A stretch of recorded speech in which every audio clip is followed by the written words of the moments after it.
Bonjour à tous et bienvenue sur la chaîne d'un peu moins pauvre, j'espère que vous allez bien. Aujourd'hui nous allons parler de bourse et de mon PEA. Mais avant tout, si vous n'êtes pas encore abonné, c'est le moment. Et pour ceux qui en veulent encore un petit peu plus, vous pouvez cliquer sur le bouton rejoindre.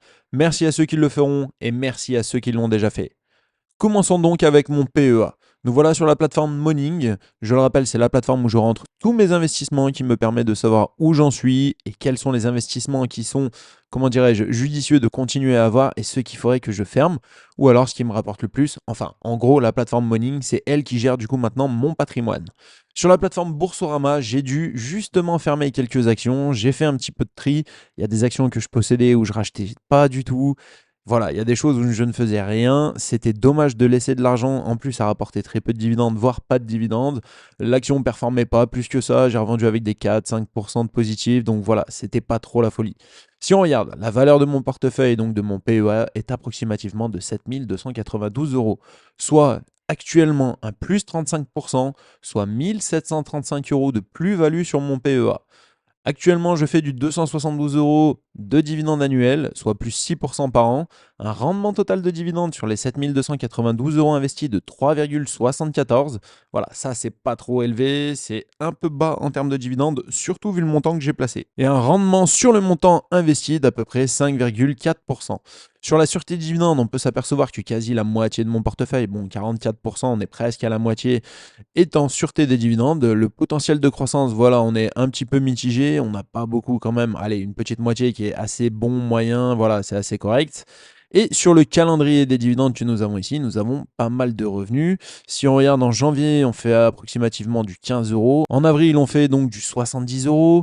Pour le mois de mai, nous sommes à 111, le mois de juin 20, le mois de juillet 32, août et septembre, malheureusement, aucun dividende de prévu, le mois d'octobre 16, novembre 9, décembre, malheureusement, c'est la période de Noël, mais aucun dividende, mais par contre, ça revient donc ici en janvier, où d'ailleurs, on fera un petit peu plus que le mois de janvier précédent.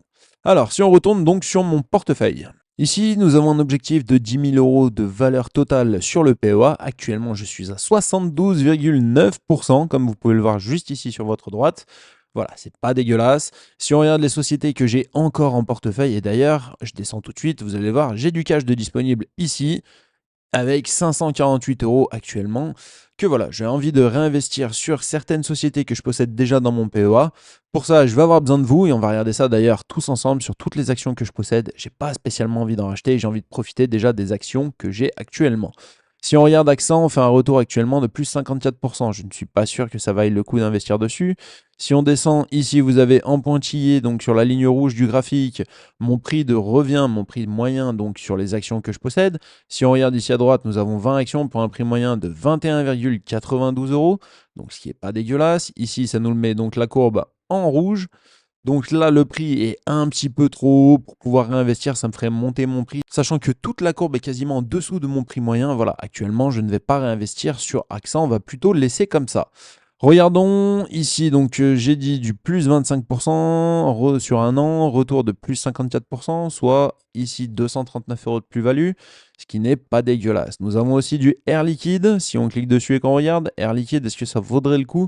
Non, c'est pareil, voilà, en pointillé ici sur la ligne rouge, c'est mon prix donc moyen, ici de 131,11 euros, sachant que je possède 8 actions dessus. Actuellement, le cours, eh ben voilà, il a quasiment touché les 200 euros, ou peut-être qu'il les a même fait, il est redescendu un petit peu en dessous. Mais voilà, si je réinvestissais actuellement dans un liquide, ça me ferait quand même assez mal quand on regarde le cours du graphique. Il faudrait que j'attende une bonne correction.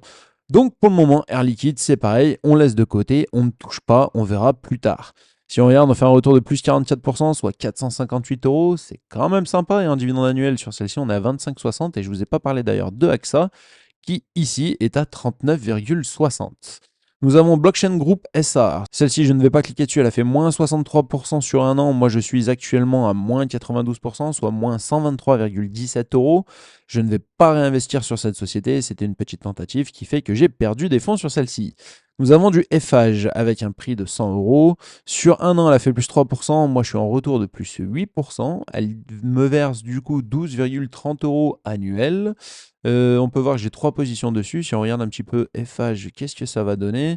C'est pareil, vous regardez la ligne en pointillé rouge qui est quand même très élevée, donc mon prix moyen est quand même bien élevé. Pour réacheter sur cette société, sachant que tout le graphique est en moyenne en dessous de cette ligne rouge, il va falloir que j'attende que bah voilà, le graphique descende, qu'il passe en dessous de mon prix de revient, c'est-à-dire que je sois en négatif sur ces actions pour en racheter à un prix plus bas et potentiellement dans le temps avoir un prix plus élevé. Mais regardons encore donc d'autres sociétés. Pour un moment, que ce soit XR, Liquid, Blockchain et Phage, on ne va pas réinvestir dessus. Eutelsat Communication, bah c'est pareil, celle-ci, je ne vais pas réinvestir dessus. J'ai un retour de moins 60%, comme vous pouvez le voir ici, soit moins 116,20 euros. Bon, allons faire un tour quand même. Si on regarde mon prix, voilà, mon prix de revient, il est pas mal. Sur le graphique, il est quand même pas dégueulasse. Mais voilà, ça a bien chuté. Donc, soit j'essaie de faire rediminuer, mais je sais pas, actuellement, je le sens pas. Donc, d'ailleurs, dites-moi en commentaire si vous aussi vous êtes exposé à Eutelsat Communication SA. Ce que vous faites, si vous avez déjà revendu, si vous vous attendez, si vous renforcez peut-être la position. Voilà, moi, pour le moment, je préfère quand même attendre. Regardons encore, nous avons de la Française des Jeux. Ici, je fais déjà du plus 10% et en dividende annuel, je fais du 23,14 euros. Bon, bah, on regarde sur le montant que j'ai investi de 483 euros, je fais 23,14. Donc, soit je double mon montant pour arriver approximativement aux 50 euros. Je ne sais pas. Si on clique dessus, regardons un petit peu ce que ça donne. Voilà, le cours, il est passé plusieurs fois en dessus, une, deux fois, trois fois. Là, on dirait qu'il a envie de rechuter un peu. Moi, mon prix, bah, comme je vous l'ai dit, la ligne rouge en pointillé est quand même assez élevé. Je pense qu'il faudrait attendre, voilà, pareil, que ça rechute avant de réinvestir sur cette action, car le prix est quand même, on dirait que ça fait comme si ça avait fait 3 tops. Donc on va attendre, on ne va pas réinvestir tout de suite sur la Française des Jeux. Je pense que ce n'est pas une très bonne idée. Nous avons du Pernod Ricard qui sur un an a fait moins 28%, et moi je suis à moins 27% d'ailleurs sur cette position. Regardons un petit peu plus en détail. Ah, là, c'est par contre plutôt sympa. Comme on peut regarder le graphique en bas à gauche, il est bien monté en haut à droite. Là, il s'est bien cassé la gueule. Est-ce que ça ne vaudrait pas le coup de racheter ici sur la perte que ça a eu? Bon, ça pourrait être pas mal, sachant que moi, mon prix moyen, il est sur les deux pics qu'a eu l'action. Donc, autant essayer de le réduire un maximum.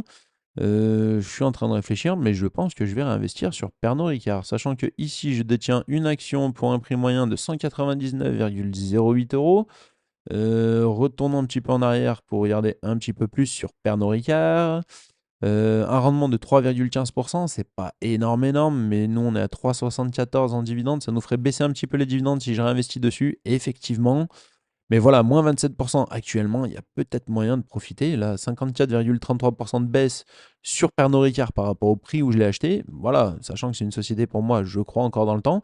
D'ailleurs, j'ai vu qu'il y avait un partenariat qui allait sortir avec la société Bretz, la société qui fait les chips, qui vont sortir donc des chips goût pastis. Peut-être que ça va ramener quelque chose, je ne sais pas, mais c'est toujours bon à prendre.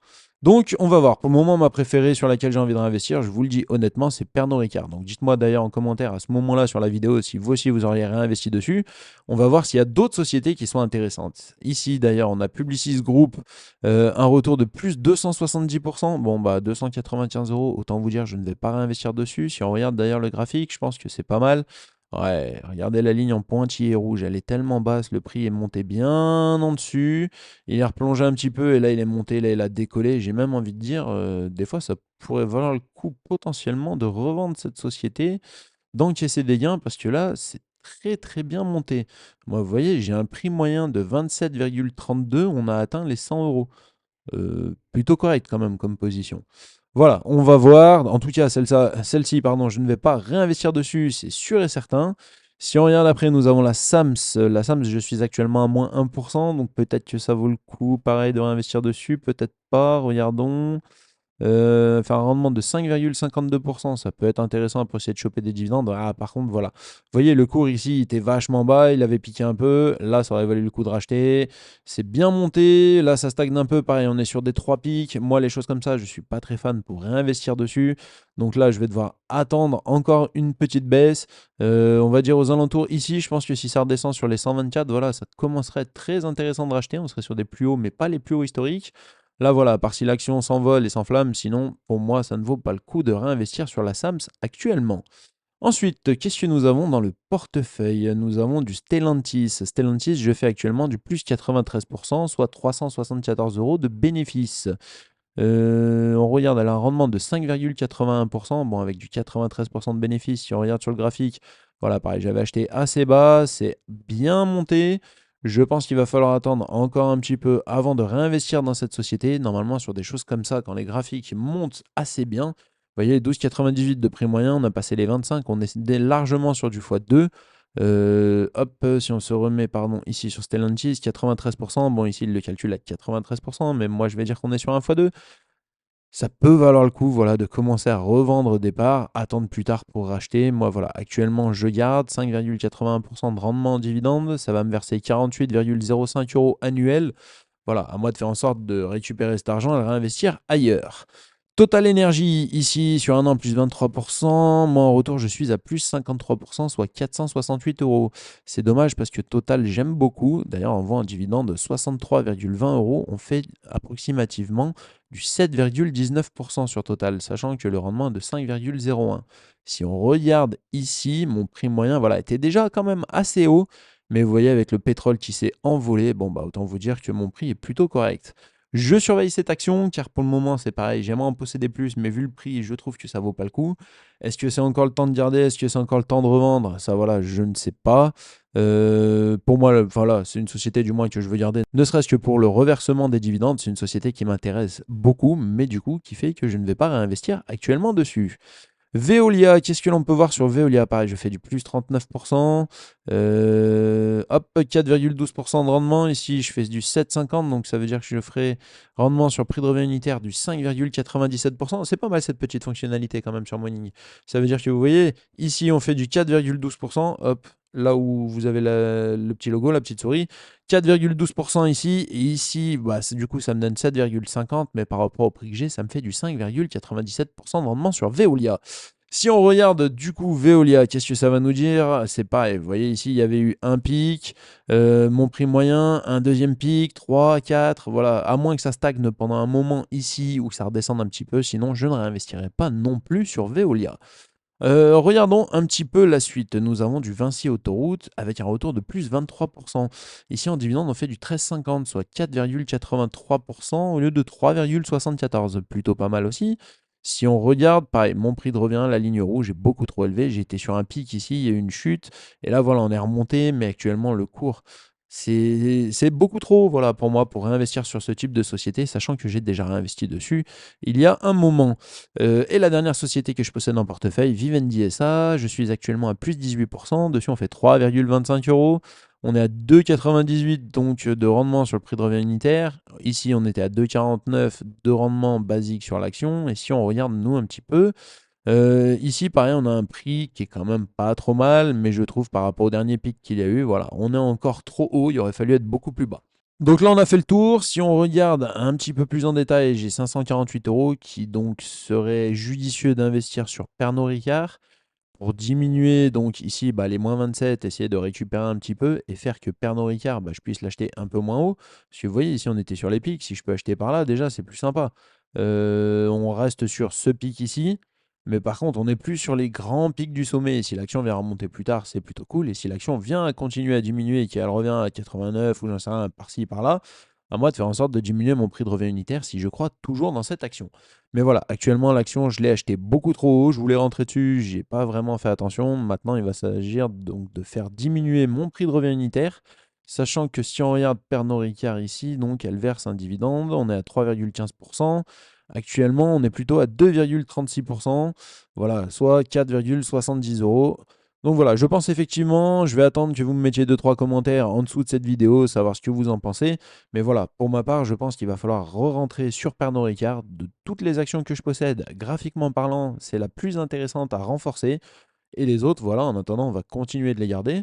Et d'ailleurs, bah, dites-moi ce que vous feriez sur, par exemple, Publicis avec plus 270%, Stellantis avec plus 93%. Est-ce que vous revendriez ou pas donc les actions pour permettre d'avoir du cash, attendre un petit peu et réinvestir dans d'autres sociétés le moment venu ou peut-être même dans ces mêmes sociétés. Avant de quitter cette vidéo, n'oubliez pas de vous abonner et de faire un tour sur la description ou en commentaire épinglé où vous pourrez retrouver tous les liens des plateformes que j'utilise avec pour la plupart un bonus de bienvenue. Pour les personnes qui aiment les giveaways, je vous propose de vous rendre sur mon lien Tropi où vous retrouverez une liste de tâches à effectuer qui vous donnera des points.